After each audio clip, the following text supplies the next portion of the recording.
Guys, good morning. So, sayo kaya itong parcel.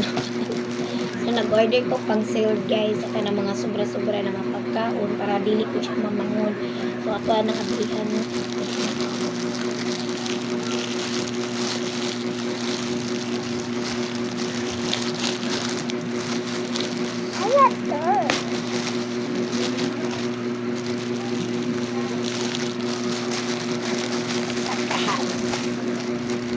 Mo siya, guys.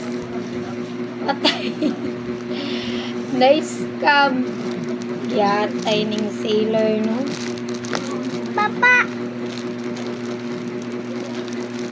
So, akong gi-order, guys. Cancel. Ang niabot, pang buhok. So, may stress na ba kang sapot akong buka ni pati akong utok? So, no. Wala yun siya na natamang yung order na ako.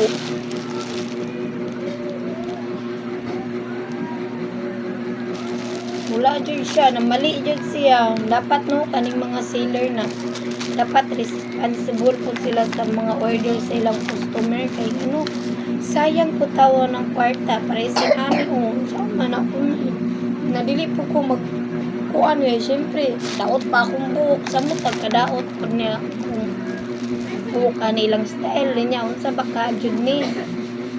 So guys, dili jud po tawon maasahan mo nag-order ka bisan og pindot ang mga ratings.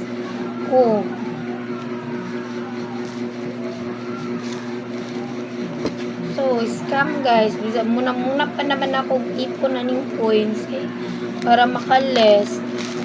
So kanilang ang tama ay manglabat ka ay mangunat ka sa lataran. Carla.